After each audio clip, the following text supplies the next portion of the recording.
Hi అండి, అందరూ ఎలా ఉన్నారు? నేనైతే చాలా బాగున్నాను. ముందుగా 35 కేజీల చికెన్ అయితే ఎలా వండాలో చూపించబోతున్నాను. 3 కేజీల నూనె అయితే పోసుకుని ఈలోపు టిఫిన్ చేస్తా మావాడు సోదైతే చెప్తున్నాడు.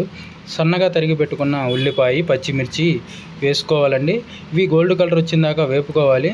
బాగా ఉమ్మతం పోస్తుందండి, వర్షం పడేటట్టు అయితే ఉంది.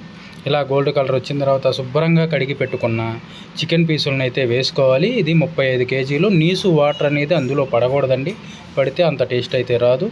తర్వాత 100 గ్రాముల పసుపు, కేజీ ఉప్పునైతే వేసుకున్నాము. అర కేజీ వేసాము ముందు, తర్వాత రెండో ట్రిప్లో ఇంకొక కొంచెం వేస్తాము. అల్లం చిన్నులపై అది కేజీ, ఇది కేజీ వేసానండి.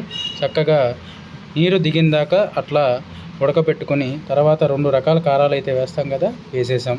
గ్రేవీ అయితే వేసానండి. నూగులు గసగసాలు కలిపిన గ్రేవీ ఇది. చక్కగా వేసుకుని కొబ్బరి పొడి, పొడి మసాలా వేసుకుని కొత్తిమీర వేసుకుని దించేసుకోవడమేనండి, అయిపోతుంది.